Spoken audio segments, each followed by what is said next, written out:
ये सवाल तो हम मोदी जी से भी पूछते हैं, अपने प्रधानमंत्री से। जब ये 2014 के अंदर आए और ये लाल किले पर तकरीर की, ये जो बोलता है उसका उल्टा करता है हमारा प्रधानमंत्री। इसने क्या किया कि वो सुप्रीम कोर्ट को घुमा फिरा के ये सब करके वो फैसला करा लिया। और इस बंदे ने आते ही वायदा किया था कि हम 10 साल इस मसले को नहीं उठाएंगे। मुसलमानों को इबादत और कब्जे से वंचित करना 22-23 दिसंबर 1949 की दरमियानी रात को हुआ, जब हिंदू मूर्तियों की स्थापना करके मस्जिद को अपवित्र किया गया। सुन लीजिए सुप्रीम कोर्ट का जजमेंट। इस अवसर पर मुसलमानों को बेदखल करना किसी वैध अधिकार द्वारा नहीं, बल्कि एक ऐसे कुकर्म के माध्यम से किया गया था जिसका उद्देश्य उन्हें उनके इबादत स्थल से वंचित करना था। इसका एक बड़ा बंदा था विलास वेदांती, धर्मगुरु रामविलास वेदांती। अब वो नहीं है। उन्होंने आउटलुक दिल्ली को 7 जुलाई 2003 को इंटरव्यू में जो कहा, वो अंक मेरे पास है। हम राम जन्मभूमि पर मंदिर बनाएंगे, भले ही भगवान राम कहें कि उनका जन्म वहां नहीं हुआ था। अच्छा, ये अकेले नहीं थे। एल के अडवाणी जो लेकर चला रथ यात्रा, हिंदुस्तान टाइम्स 20 जुलाई 2003 को कहा, सुन लीजिए जी। इससे कोई फर्क नहीं पड़ता कि ऐतिहासिक राम वास्तव में अयोध्या में उसी स्थान पर पैदा हुए थे या नहीं। मायने ये रखता है कि हिंदुओं का मानना है कि उनका जन्म वहीं हुआ था। आस्था इतिहास से ऊपर है। दोस्तों, बाबरी मस्जिद के पहले एपिसोड में हमने आपको बताया था कि जिस तरह से रक्षा मंत्री साहब ने बताया था कि नेहरू जी बाबरी मस्जिद को सरकारी पैसों से बनाना चाह रहे थे और सरदार पटेल ने इसका विरोध किया था, तो इसकी सच्चाई आपको प्रोफेसर साहब समझाएंगे।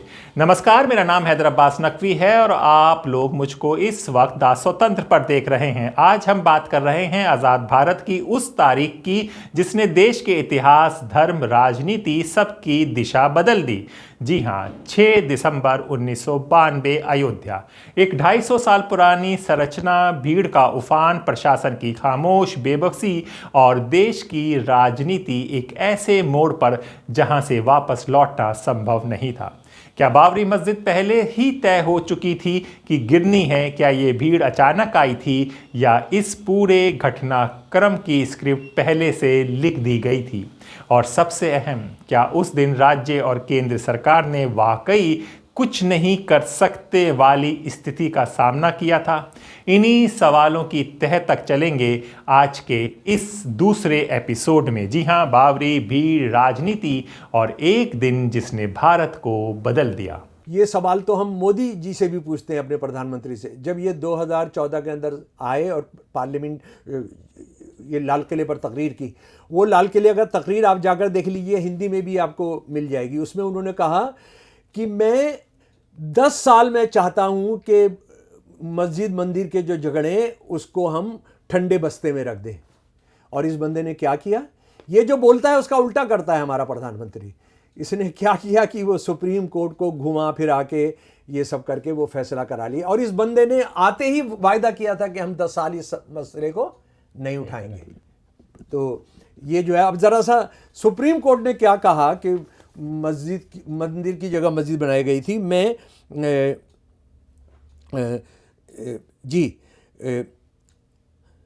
मुसलमान, ये 22-23 दिसंबर 1949 को जो रामलल्ला प्रगट हो गए थे, जब कांग्रेस का चीफ मिनिस्टर था, जो आरएसएस का आदमी था, जो हिंदू महासभा का भी आदमी था। मैं इससे पढ़कर सुना रहा हूं आपको जजमेंट से। मुसलमानों को इबादत, अंग्रेजी से हिंदी किया है मैंने, मुसलमानों को इबादत और कब्जे से वंचित करना 22-23 दिसंबर 1949 की दरमियानी रात को हुआ, जब हिंदू मूर्तियों की स्थापना करके मस्जिद को अपवित्र किया गया। सुन लीजिए सुप्रीम कोर्ट का जजमेंट। फैक्ट्स को तो नहीं डिनाई कर पाए ना, वो फैक्ट तो जो सामने था उसको डिनाई नहीं कर सकते थे, कागज है। जजमेंट वो ये कहेंगे कि कुछ भी हो जाए लेकिन पतनाला वहीं रहेगा, हिंदुत्व का पतनाला वहीं रहेगा, वो अलग बात है। लेकिन सुन लीजिए पहले ये, इस अवसर पर मुसलमानों को बेदखल करना किसी वैध अधिकार द्वारा नहीं, बल्कि एक ऐसे कुकर्म के माध्यम से किया गया था जिसका उद्देश्य उन्हें उनके इबादत स्थल से वंचित करना था। 1921 पे प्रश्न नंबर 921 से 922 के बीच में है, इसमें लिखा हुआ है ये अंग्रेजी के, कि आपने 22-23 दिसंबर जो 1949 में आपने मस्जिद छीनी, वो मस्जिद जो छीनी वो गैर कानूनी था, वो आपने मुसलमानों को वंचित कर दिया उससे, उनके दरगाह दरगाह पूजने की जगह से जी। और पेज नंबर 913 914 पर क्या लिखा है जरा 6 दिसंबर जो लिखा है वो सुन लीजिए। 6 दिसंबर 1992 को मस्जिद का ढांचा गिरा दिया गया और मस्जिद नष्ट कर दी गई। मस्जिद का विध्वंस यथास्थिति के आदेश और इस न्यायालय को दिए गए आश्वासन का उल्लंघन था, उल्लंघन करते हुए हुआ। देखिए सुप्रीम कोर्ट कह रही हमको आश्वासन दिया था कि आप उसको छुएंगे नहीं, और कोर्ट्स का सबका ऑर्डर था कि यथास्थिति बना के रखी जाए, स्टेटस को मेंटेन किया जाए, वो आपने नहीं माना। मस्जिद का विध्वंस और इस्लामी ढांचे का विध्वंस कानून के शासन का घोर उल्लंघन था। समझ गए भाई साहब? इस देश को नहीं समझ में आएगा क्या ये? और वो बंदा जिन्होंने फैसला दे दिया मंदिर बनाने का उसी जगह पर, वो भी सब इतने मतलब इतना उनका हाफजा इतना कमज़ोर था, उनकी मेमोरी इतनी कमज़ोर थी कि वो क्या बक रहे हैं बीच के अंदर, क्या बोल रहे हैं उसको, उनको जो कायदे की बात उन्होंने की है उसको इन्होंने सोचा कि वो तो फजूल हमने बात कर दी थी, हम तो ऐसे ही बक दिए थे उसको। अच्छा, हम पहले बात कर चुके कि 1925 के बाद उन्होंने कभी नहीं किया।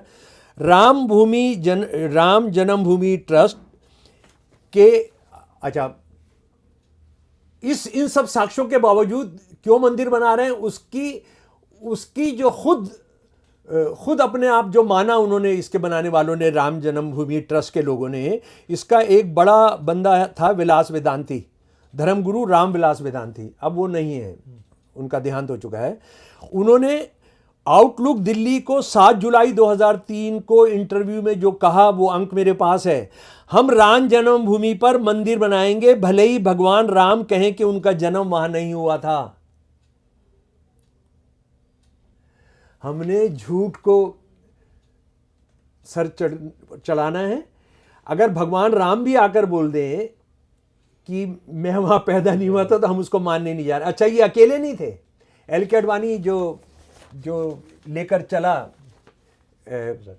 जी रथ यात्रा राम मंदिर के लिए, वो आप जानते हैं ना कि वो रथ यात्रा जो है, वो रथ यात्रा भगवान और रोम के राजा चला करते थे। आरएसएस वालों को आप देखेंगे हमेशा रथ यात्रा करते हैं, ये साइकिल आता है या पैदल यात्रा या बैलगाड़ी यात्रा आता नहीं, ये अपने आप को राजा समझते हैं, अपने आप को रजवाड़े समझते हैं। तो उसने वही चुना, और वो ये है कि 10 लाख रुपए की गाड़ी थी जिसमें एयर कंडीशन और सब कुछ था। तो वो राम जी बेचारे जो पैदल घूमते रहे, उनको बेर खाने के लिए भी शबरी के हाथ से बेर खाने पड़ते थे, हैं?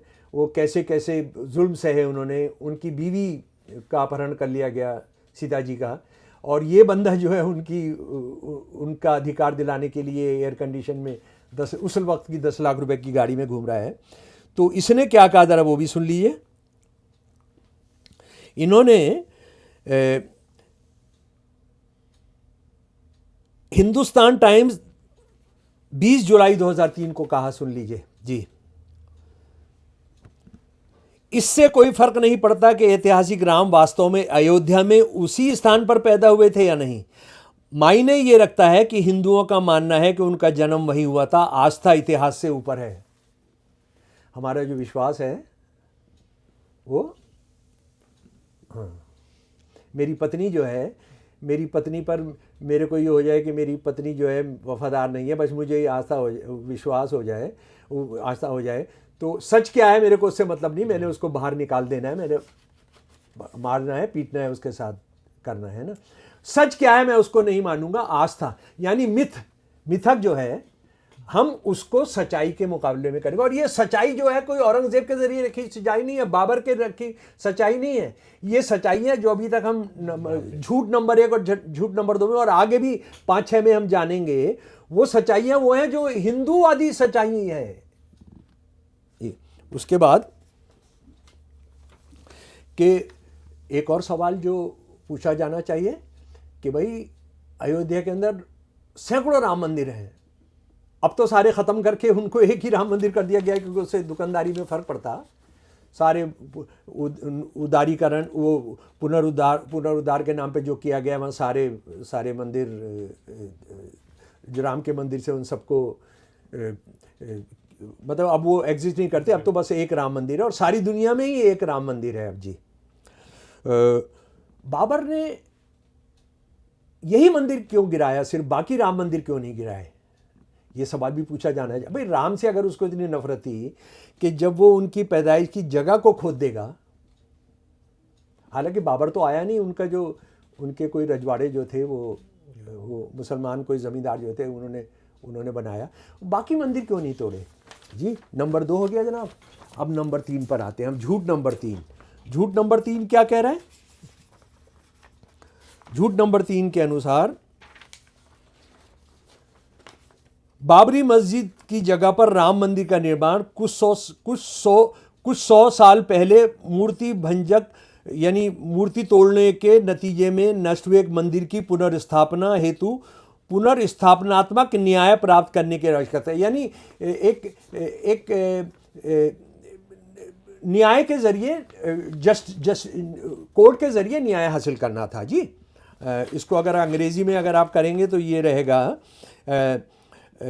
restorative justice to re-establish a Hindu temple that had been destroyed as a result of iconoclasm a few hundred years ago। कि हमने असल में जस्टिस में, न्याय में एक रेस्टोरेटिव जस्टिस होता है कि पुराना आपको बहुत पहले से कोई जुल्म किया गया है तो आप उसको सही करा सकते हैं। हाँ, लेकिन आप जो सही करा रहे हैं, जो नहीं था उसको सही करा रहे हैं जी। राम मंदिर उस जमाने में हिंदुओं के लिए बहुत बड़ा एक सिंबॉलिक और भावनात्मक मामला था। इस डिमोलिशन से जो आघात पहुंचा वह पीढ़ियों से चला आ रहा है और हिंदुओं के मानस पर आज भी प्रभाव डाल रहा है और इसने ऐतिहासिक रूप से भारत में हिंदू मुस्लिम तनाव में योगदान दिया है और आज भी योगदान दे रहा है। अच्छा, अब बताइए, अब ज़रा सच पर आइए। इस तर्क के अनुसार भारत में मुस्लिम नामों वाले शासकों का शासन मूर्ति तोड़ने वालों का इस्लामी शासन था। यानी वो ये मान रहे हैं कि मुसलमान रूल जो था वो मूर्ति तोड़ने वालों का शासन था। ठीक है जी, आपने कहा, हमने मान लिया। केवल 19वीं शताब्दी के शुरुआत में विकसित मुस्लिम इतिहास का ये आख्यान ऐतिहासिक तथ्यों और यहाँ तक कि सामान्य ज्ञान से भी खिलाफ है। ये जो आप आज कर रहे हैं कि ये मुस्लिम राज था, वो जो हिंदू व्याख्यान है, हिंदू कथानक है और जो ऐतिहासिक कथानक है, उस सब के ऐतिहासिक फैक्ट है, उस सब के खिलाफ है।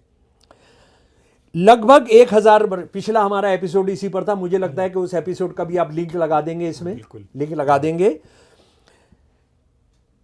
1000 साल के मुसलमान शासन के बावजूद 75% लोग हिंदू रहे। 1871-72 का सेंसस हमने बात की थी। मुसलमान 21.5%, हिंदू सिख 73%। ठीक है जी। और मुगल राज किसने चलाया? सारे लीडिंग कमांडर कौन थे? हिंदू थे। जयसिंह 1, जयसिंह 2 शिवाजी से लड़ने गए। मान सिंह, अकबर का साला जो है वो राणा प्रताप से लड़ने गया। अकबर कभी नहीं गया लड़ने। उधर औरंगजेब कभी भी शिवाजी से लड़ने गया। दारा शिकोह को किसने मारा? जयसिंह 1 पकड़ कर लेकर आया और औरंगजेब के हवाले किया। शिवाजी को गिरफ्तार फंसाकर यहां लाकर जो गिरफ्तार करवाया वो किसने करवाया? जयसिंह 2 ने करवाया। तो ये किसने किया? और अगर इस देश को जानेंगे नहीं कि जो मुसलमान राज था, मुसलमानों का जो राज था, वो असल में हिंदुओं की ऊंची जातियों का राज था, तो जो बदला लेना है पकड़ो ना, उनको पकड़ो। रावण कोई मुसलमान नहीं था, सीता जी का अपहरण करने वाला, उनके साथ जो बहुत बुरा सलूक करना चाहता था। तो उनका ये मुसलमानों से क्या लेना है? मुगलों का मुसलमानों से क्या लेना देना? और मुगल राज को जिसको आप बोलते हो, जिसमें आप अभी एक नई किताब आई है मेरे प्यारे दोस्तों, वो किताब है जी, ये जो मुगल राज था, मुगल राज के बारे में पिछली बार मैंने आपको वो दस्तावेज दिखाई थी, मसीरुल अमरा, उसका हिंदी वर्जन भी दिखाया था, जो काशी का एक हिंदूवादी संगठन ने छापा था। वो उसका लिंक है, आप वो देख लीजिएगा। ये एक नई किताब आई है, बहुत इंपॉर्टेंट, जो मेरे दोस्त अंग्रेजी का पढ़ सकते हैं वो इसको ज़रूर पढ़ें। ये बहुत इम्पोर्टेंट किताब है। ये जो मुसलमान राज जिसकी आप बात करते हैं, उसको चलाने वाले, उसको वो तो मिलिट्री अफसर की हमने बात की थी, ये दूसरा, मतलब 50 नाम हैं जिसके अंदर बाबर से लेकर और बहादुर शाह जफ़र तक कितने सेठों ने, कितने प्राइम मिनिस्टर्स ने इसके अंदर काम किया है। कुछ नाम हैं बनारसी दास, उसके बाद चंद्रभान ब्राह्मण, दुर्गा कुली, और मतलब आप नाम लिखते लिखते आप परेशान हो जाएंगे। और ये जो किताब है, ये जगजीत लाली इतिहासकार हैं लंदन से, इन्होंने जो उस ज़माने के ओरिजिनल दस्तावेज़ों से जो निकाली हैं, आप हैरान रह जाएंगे। वजीर आला आमतौर पर कायस्थ हैं, प्राइम मिनिस्टर जो हैं वो कौन है, वो आमतौर पर कायस्थ हैं, दूसरे लोग नहीं हैं। रेवेन्यू मिनिस्टर कौन है, कायस्थ हैं या ब्राह्मण हैं। सारा पैसा जो ट्रेड कर रहे हैं इंडिया के अंदर और इंडिया से बाहर भी, औरंगजेब के ज़माने के आते आते खरबों रुपए की बाहर से ट्रेड हो रही है, वो सारे के सारे हिंदू बिजनेसमैन कर रहे हैं। कहाँ से, कन्नौज से, कहाँ से, जौनपुर से, इन शहरों से, संभल से। उनकी ऑटोबायोग्राफीज, उनके आत्मकथाएं इनको मिली हैं जो उन्होंने सारी रिप्रोड्यूस की हैं। तो मेरे प्यारे दोस्तों, ये जो सारे के सारे काम हैं, वो हिंदू ऊंची जातियां उससे क्या बाहर थी। और हम ये जानना चाहते हैं कि मुगलों ने अपनी सल्तनत का नाम इस्लामी सल्तनत क्यों नहीं रखा, या उससे पहले मुसलमान नाम की जो फैमिलीज थी जो राज कर रही थी, उन्होंने कभी भी इसको अपना इस्लामी राष्ट्र घोषित क्यों नहीं किया। इन्होंने उसका अपना नाम लोधी रखा, अपना मुग़ल रखा, गुलाम ख़ानदान रखा, उन्होंने सलातीन रखा अपने, उसको सुल्तान यानी रूलर्स। तो इसका जवाब देना होगा, क्योंकि उनको हिंदू ऊंची जातियों के रहते हुए यहाँ पे मुसलमान करने की ज़रूरत है। वो इनको अपनी लड़कियाँ रोटी रोजी का रिश्ता करने के लिए तैयार थे। तो आप आज के मुसलमानों को से उसको जिम्मेदार ठहराते हैं और उनका बदला नहीं चाहते। एक सवाल मैं और पूछना चाहता हूँ। मोदी जी ने कहा वहाँ भाषण करते हुए, 500 साल की नाइंसाफ़ी का बदला ले लिया। 500 साल की नाइंसाफ़ी, अच्छा, यानी बाबरी मस्जिद मंदिर पर बनाई गई थी, जो आपके ही सारे लोग, आपकी सुप्रीम कोर्ट जो आपको अपने घर पर बुलाकर पूजा पाठ कराती है, जो ये कहती है कि मैंने भगवान राम से पूछकर फैसला किया, समझ में नहीं आ रहा था मेरे, तो मैंने जो वहाँ राम मंदिर बनाने का आदेश दिया वो तो मैंने भगवान से पूछा। ज़रा सा ये बताइए मोदी जी और आरएसएस वालों, और जो मुसलमान ईमानदारी से इसको भारत अपने देश को बचाने के लिए लड़ाई को लड़ना चाहते हैं, उन्होंने ये पूछना चाहिए, प्रोग्रेसिव हिंदुओं ने पूछना चाहिए, आम लोगों ने पूछना चाहिए कि भाई ये तो एक स्ट्रक्चर का मामला था ना, एक ढांचे का मामला था। पर हमको एक बात बताइए, ये जो हैं दयानंद सरस्वती ये कहते हैं कि भगवान राम 5000 साल पहले पैदा हुए थे। असल में गोलवलकर और सावरकर का इसमें लगभग ज़मीन आसमान का फ़र्क है। वो भगवान राम का जो युग बताते हैं, एक बताते हैं 8 सेंचुरी पहले थे, एक बताते हैं 80 सेंचुरी पहले थे। उन्होंने अपनी किताब लिखा, लेकिन इन्होंने लिखा है दयानंद सरस्वती जी ने कि वो 5000 साल पहले हुए थे, 5000 साल पहले हुए थे। तो सुना आपने, अभी तो कहानी बाकी है। बाबरी मस्जिद 1528 मुगल सेनापति मीर बाकी द्वारा बनाई गई। कई दस्तावेज बता देते हैं कि 18वीं 19वीं सदी में वहाँ राम जन्म स्थान मनाने की बहस शुरू हुई थी। 1859 यानी 1859 में ब्रिटिश प्रशासन ने हल ढूंढा, भीतर नमाज बाहर हिंदू उपासना। यहीं से दो धार्मिक दावे एक ही ज़मीन पर आमने सामने खड़े हो गए। और फिर तारीख आई 1949, रात में मंदिर के पुजारियों ने मस्जिद के भीतर मूर्तियां स्थापित कर दी। थानेदार ने वायरलेस संदेश भेजा, हालात बिगड़ने की आशंका है। सरकार ने स्थान को विवादित घोषित कर दिया और ताला लगा दिया। फिर तारीख आती है 1986, जिला अदालत ने ताला खुलवाया। फिर 1989 राम मंदिर आंदोलन की राजनीतिक शुरुआत हुई। रथ यात्रा, नारों की गूंज, लाखों की रैलियां।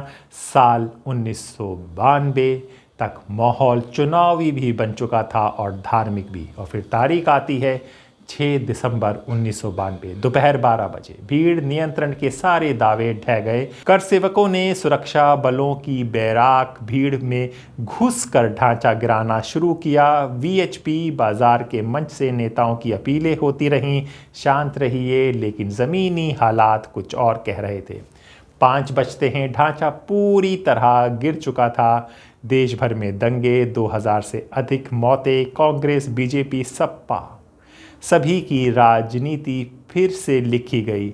इस घटना ने भारत के कानूनी, सामाजिक और राजनीतिक ढांचे को नया आकार दिया। और आगे शम्स साहब क्या कह रहे हैं वो सुनिए। शर्म नहीं आती है मोदी जी को और ये आरएसएस वालों को कि उस ढांचे को लेकर पीछे लड़ रहे हैं जो तुम्हारा 500 साल पुराना कह रहे हो, और वो भी नहीं है जो साक्ष्य बता रहे हैं। सुप्रीम कोर्ट तुम्हारी आरएसएस की दंडवत करने वाली, जो उसको सिजदा करने वाली जो सुप्रीम कोर्ट है, वो भी नहीं मान रही है। तो आप जो है, जिन्होंने भगवान राम को भिजवाया 14 साल के वनवास पर, क्या क्या जुल्म सहे उन्होंने, कैसे कैसे रहे। कोई राजा महाराजे, हिंदू राजे महाराजे यहां से श्रीलंका तक उनकी मदद के लिए नहीं आए। बानर सेना उनकी मदद के लिए आई। शबरी ने एक गरीब एक बहुजन ने अपने बेर खिलाए उनको जब वो भूख से परेशान थे। तो वो उनसे बदला नहीं लेंगे आप। केकई को लेकर आपने भर्त्सना प्रस्ताव पास करना चाहिए नहीं करना चाहिए। रोज मुसलमान विदेशी हैं, मुसलमान गद्दार हैं, ये बाबरजादे हैं, ये हरामजादे हैं। राम के साथ सबसे ज्यादा हरामजदगी किसने की थी? मुसलमानों ने की थी, सिखों ने की थी, ईसाइयों ने की थी। कौन थे राजा दशरथ? कौन थी केकई? बताइए ना। सीता जी का अपहरण करने कौन आया था? मुसलमान जामा मस्जिद का इमाम साहब आया था? कोई दाढ़ी वाला मुसलमान आया था? कोई गोल टोपी रखे हुए मुसलमान आया था? 5000 साल से का जो है, उनसे जो हमारी सभ्यता शुरू हुई, दयानंद सरस्वती कहते हैं हमारी सभ्यता शुरू हुई, और भगवान राम अयोध्या जो है वो उससे तमाम दुनिया पर राज करते। वो एक अलग बहस है कि वो तमाम दुनिया पर उनका राज था। तो बात यह है कि उनसे आप बदला नहीं लोगे। उनसे बदला लेने का मतलब मोदी को खुद अपने आप से बदला लेना होगा, आरएसएस को खुद अपने आप से बदला लेना होगा। अगर वो उनको ऊंची जातियों के लोगों ने जो राम जी भी ऊंची जाति के थे, लेकिन उनके परिवार वालों ने, उनके बाप ने, उनकी एक मां ने उनको वनवास पर मजबूर किया था। तो उनसे बदला लेना है तो आपने खुद से बदला लेना होगा। लेकिन आपने, गरीब मुसलमान हैं, कमेरे हैं, 1000 साल के मुसलमान के राज के बावजूद कहीं पर भी दिखते नहीं है, किसी पायदान पर नहीं है। तो मेरे दलित भाइयों, मेरे बहुजन भाइयों, तुमको समझना पड़ेगा कि ये बहुजनों के साथ, ये गरीबों के साथ क्या करते हैं, और सबका नंबर आएगा। और मैं फिर ये कह रहा हूं कि अगर तुमने सचमुच के अंदर बदला लेना है राम के साथ जिन्होंने ने बुरा किया, 5000 साल पहले से शुरू करो। ऊंची जातियों के लोगों ने जिन्होंने किया, और उसके बाद फिर मैं कहता हूं महाभारत भी आ जाएगा। महाभारत ये आरएसएस के मुखिया आजकल बोल रहे हैं कि हम तो आजकल कभी किसी से लड़े ही नहीं, हम तो हिंदू तो आपस में हिंदू जो थे वो मुसलमानों के आने से पहले एक थे। तो महाभारत तो हिंदू मुसलमानों के बीच में हुआ था। 130 करोड़ लोग मारे गए थे, सिर्फ 8 लोग बचे थे। 130 करोड़ लोग मारे गए थे 8 दिन की लड़ाई के अंदर। यह हिंदू कथानक की बात कर रहा हूं मैं, ये कोई मुसलमान इतिहासकार या प्रगतिशील इतिहास की बात नहीं कर रहा हूं। तो भाई सच्ची बात यह है कि आप राम मंदिर में का मामला मुसलमानों से जोड़कर, आपके पूर्वजों ने जो किया है राम के साथ, आप उस पर पर्दा डालना चाहते हैं। और इस देश ने डलने दिया है, उसको नहीं डालने दिया जाना चाहिए। प्यारे साथियों, एक और झूठ जो आरएसएस और उससे जुड़े हुए लोग, यानी मैं उसमें शामिल कर रहा हूँ मोदी, अमित शाह और सारे मंत्री, सारे गवर्नर जो अपने आप को कहते हैं कि आरएसएस के लोग हैं, और वो ये कह रहे हैं कि ये मोदी जी जो हैं, मोदी जी ने असल में ऐसा काम किया है, वो भी राम के समानांतर, राम जी के समानांतर हो जाते हैं और वो भी पूजने लायक हैं। तो वो उस सच को जो झूठ परोसा जा रहा है, उसको सच के बारे में जो हम एक एक करके बात कर रहे हैं। एक और झूठ जो फैलाया जाता है वो ये है कि राम मंदिर का निर्माण सभी परंपराओं के हिंदुओं के लिए एक महत्वपूर्ण घटना है। यानी सारे हिंदुओं के जितने भी मत हैं, जितने भी विभाजित जितने भी सेक्ट्स हैं, और ये तो हम जानते ही हैं कि वो सिख धर्म, जैन धर्म, बौद्ध धर्म को भी हिंदू धर्म का हिस्सा ही मानते हैं। उनसे नहीं पूछते हैं कि उनके क्या विचार है जब वो हिंदू धर्म का हिस्सा बताते हैं। तो खैर, ये कितना बड़ा झूठ है उसका एक उदाहरण मैं आपको देना चाहता हूँ कि सत्याग्रह प्रकाश में स्वामी दयानंद सरस्वती ने जो मोदी जी ने जीवन फूका था राम जी के उसमें, और उसके बाद उनकी आंखें खोली थीं और अब उन्होंने राजा दशरथ के बेटे के तौर पर झंडा फहराया है, उसके बारे में जो लिखा था उस सारी प्रक्रिया के बारे में। सच्चाई ये है कि ये सत्याग्रह प्रकाश के अध्याय 11 से मैं पढ़कर सुना रहा हूँ आपको। सच्चाई यह है कि सर्वव्यापी आत्मा ईश्वर ना तो किसी मूर्ति में प्रवेश कर सकता है, ना ही उसे छोड़ सकता है। यदि आपके मंत्र इतने प्रभावशाली हैं कि आप ईश्वर को बुला सकते हैं, तो आप उन्हीं मंत्रों के बल पर से अपने मृत पुत्र में जीवन क्यों नहीं डाल सकते हैं? भाई, जब आप भगवान को आप जीवन दे सकते हैं, कोई बंदा दे सकता है, और शायद मोदी जी ने दिया था उस दिन जब उनकी मूर्ति को जीवन दिया था, फिर आप अपने शत्रु के शरीर से आत्मा को विदा क्यों नहीं कर सकते हैं? वेदों में देवता के आह्वान और मूर्ति को जीवन करने की अनुमति देने वाला एक भी श्लोक नहीं है। इसी प्रकार ऐसा कुछ भी नहीं है जो इंगित करे कि मूर्तियों का आह्वान करना, उन्हें स्नान कराना, उन्हें मंदिरों में स्थापित करना और उन्हें चंदन का लेप लगाना सही है। अब बात यह है, अगर यही बात कोई मुसलमान कह दे, कोई सिख कह दे, कोई ईसाई कह दे, तो आप मोहल्ला खोद देंगे। लेकिन हिंदू राष्ट्रवाद का बहुत बड़ा आदमी, बहुत बड़ा विचारक, आर्य समाज के संस्थापक, वो इस बात को पूछ रहे हैं, मोदी जी से पूछ रहे हैं, आरएसएस से पूछ रहे हैं। जवाब दो ना इसका। ये मुसलमान हिंदू क्या कर रहे हो इसमें? हिंदू धर्म के अंदर जो सवाल उठ रहे हैं उसको आप बताइए, उसका जवाब दीजिए। और उसके बाद अगला मामला ये है कि जो एक और झूठ बोला जाता है वो ये है कि हालांकि कभी कभी इसे हालिया संघर्ष के रूप में प्रस्तुत किया जाता है, यानी बाबरी मस्जिद का जो है उसको ये माना जाता है कि ये आज का मॉडर्न इंडिया का एक झगड़ा है हिंदू मुसलमानों के बीच में। लेकिन सच्चाई यह है कि इस स्थल पर हिंदुओं और सिखों द्वारा पुनः दावा करने का एक लंबा इतिहास रहा है, जो 19वीं शताब्दी के शुरुआती वर्षों से चला आ रहा है। 19वीं शताब्दी के, समझिए आप, यानी 18 समथिंग से। इसके अलावा भारत की आज़ादी के बाद से सत्ता में रही किसी भी राजनीतिक पार्टी के बावजूद ये संघर्ष जारी रहा है। एक तो ये मान रहे हैं आरएसएस वाले कि 19वीं शताब्दी से पहले कोई लड़ाई का इतिहास नहीं है, ये मान लिया इन्होंने। और 1900 का मतलब है 1801, 1802 के अंदर। और उनको वो एक ऐसा झूठ परोसते हैं, और बदकिस्मती से सुप्रीम कोर्ट ने उसको एक साक्ष्य के तौर पर अपने जजमेंट में रखा है कि कोई एक सिख थे, वो सिख जो है कौन सी तारीख को चले गए जी, वो 28 नवंबर 1858 को एक सिख निहंग वहाँ पहुँचे, और उन्होंने क्या किया, एक निहंग सिख शस्त्र हथियारबंद सिख ने बाबरी मस्जिद में पूजा और हवन अग्नि में अनाज, शुद्ध घी और ऐसे ही अन्य वस्तुओं की आहुति देने का एक अनुष्ठान का आयोजन किया। तो यानी एक सिख निहंग उन्होंने क्या किया, वहाँ पूजा की, अर्चना की और क्या क्या चढ़ाया वो आपने सुन लिया। अनाज, शुद्ध घी, अग्नि से किया। तो ये कितना बड़ा झूठ है कि सिख तो इसमें विश्वास ही नहीं करते हैं। सिख और हिंदू धर्म के अंदर जो अंतर है वो तो एक अंतर यही है कि वो ये मूर्ति पूजा और इस तरह की चीज़ों को आवते नहीं देते, तो किताब को पूछते हैं। जैसे मुसलमान किताब को पूछते हैं, किताब को सबसे वो मानते हैं। तो ये तो एक बहुत साइंटिफिक बात है।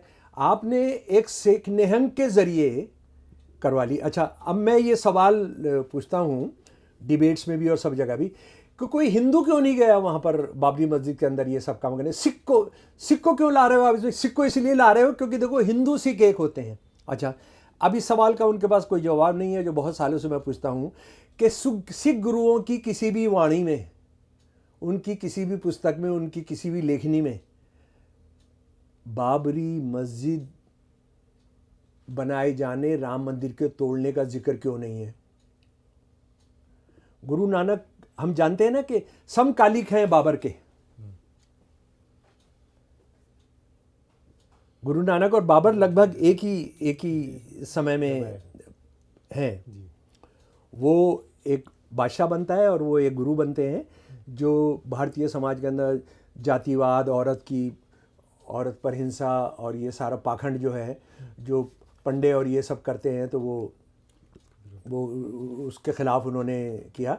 और ये कितने हमारे सुनने वाले जानते हैं कि जो प्याऊ जो शुरू किया, पानी का प्याऊ, वो कोई भी पी सकता है, वो जातिवाद को तोड़ने का एक बहुत बहुत ज़बरदस्त तरीका था। क्योंकि उसमें पीने वाला तो क्या है वो अलग सवाल है, पिलाने वाला कौन है ये कोई नहीं पूछता था। और इसको खासतौर पर समझा जाना चाहिए कि आज़ादी से पहले हमारे देश में रेलवे स्टेशन पर हिंदू प्याऊ होता था, मुसलमान पानी होता था, हिंदू पानी होता था। उसमें आप देखिए जातिवाद को तोड़ने का कितना मजबूत तरीका था। और ये सिख गुरु किस चीज़ के लिए जाने जाते हैं उसका मैं एक उदाहरण जो हमेशा मुझे बहुत प्रेरित करता है हर तरह के बंटवारे के ख़िलाफ़, कि एक सिख गुरु जो हैं अयोध्या गए थे, तो वहाँ उन्होंने देखा कि कुछ पंडे जो हैं या कुछ धार्मिक लोग जो हैं वो सूरज को पानी चढ़ा रहे हैं। तो सूरज को पानी चढ़ा रहे हैं, तो ये गुरु जो थे, माफ़ कीजिएगा मैं उनका नाम भूल जा रहा हूँ, शायद गुरु गोविंद सिंह जी थे। तो इस महान गुरु ने पूछा कि क्या कर रहे हो? कहने लगे कि वो हम सूरज को पानी चढ़ा रहे हैं। तो उन्होंने क्या किया, वो पूरब की तरफ चढ़ा रहे थे, पश्चिम की तरफ जो पंजाब था इनका जहाँ थे उधर पानी चढ़ाने लगे।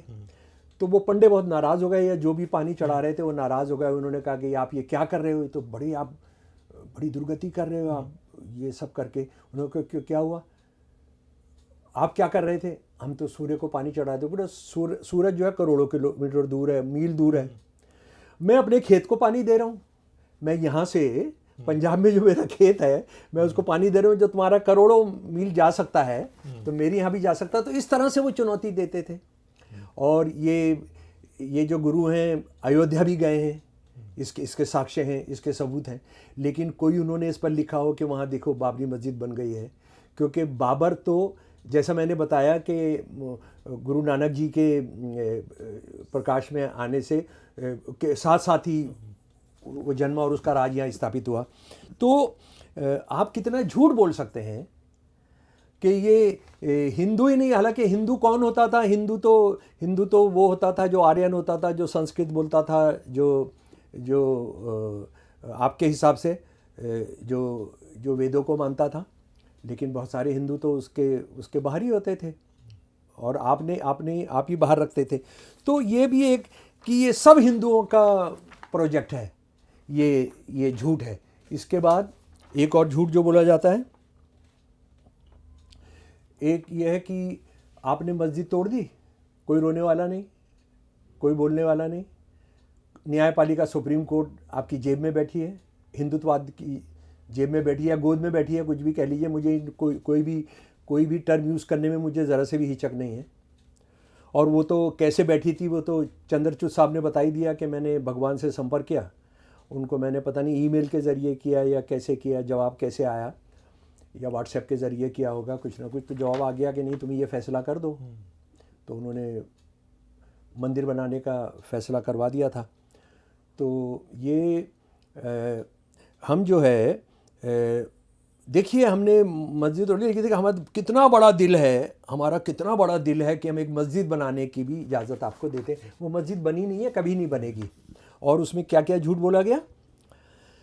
22 किलोमीटर दूर बनाने वाली मस्जिद भारत की सबसे बड़ी मस्जिद होगी। मस्जिद मोहम्मद बिन अब्दुल्ला नाम से बनने वाली इस मस्जिद में एक बार में लगभग 9000 नमाजियों के बैठने की व्यवस्था होगी। आप ये जो हिंदूवादी ग्रुप्स हैं ज़रा इसको जाके देखिए, अरे मुसलमानों पर तो इतना एहसान कर दिया, वो तो मस्जिद वैसे ही गिरने वाली थी, ये तो हमने जो मस्जिद बने तो दुनिया की सबसे बड़ी मस्जिद होगी और क्या क्या होगा। अच्छा, अब ये सबसे बड़ी मस्जिद जो है जामा मस्जिद श्रीनगर में 33,000 नमाजी एक साथ नमाज़ पढ़ सकते हैं। ठीक है जी। जामा मस्जिद दिल्ली में 25,000 लोग एक साथ नमाज़ पढ़ सकते हैं। ताजुल मस्जिद भोपाल, मक्का मस्जिद और जामा मस्जिद आगरा तीनों में 10,000 से ज़्यादा नमाजी नमाज़ पढ़ सकते हैं, वज़ू कर सकते हैं। तो अयोध्या की सबसे बड़ी मस्जिद बताई जा रही है। मतलब कुछ भी बोल सकते हैं, किसी को भी झूठ बोल के अफवाह फैला सकते हैं। और आप माल जब्त करके, आप किसी की दुकान पर कब्ज़ा करके उसको ये कह के कि तू रिक्शे के पैसे ले और ये सामान लेके अपना चला जा, आप ये सब कर सकते हैं, इसकी आप गुणगान कर सकते हैं। ये आरएसएस वाले ही कर सकते हैं, ये मोदी ही कर सकते हैं, ये अमित शाह ही कर सकते हैं, ये विश्व हिंदू परिषद ही कर सकता है, कोई और नहीं कर सकता है। तो दोस्तों, आज का सवाल फिर वही, क्या बाबरी का ढहना भीड़ का अचानक गुस्सा था या राजनीति की तयशुदा पटकथा? अगले एपिसोड में आप जानेंगे कानूनी लड़ाई, सबूत, पुरातत्व रिपोर्ट, 2019 के फैसले और फिर राम मंदिर निर्माण तक का सफर। क्यों सुप्रीम कोर्ट ने जमीन मंदिर को दी और मस्जिद निर्माण के लिए अलग प्लॉट। तो दूसरा एपिसोड देखिए, पूरा इतिहास जानिए, तथ्य, आज का परिदृश्य तक लौटेंगे। तो अपने दोस्त हैदर अब्बास नकवी को इजाज़त दीजिए। फिर मुलाकात होगी अगले एपिसोड में प्रोफेसर शमशुल इस्लाम के साथ। तब तक के लिए नमस्कार।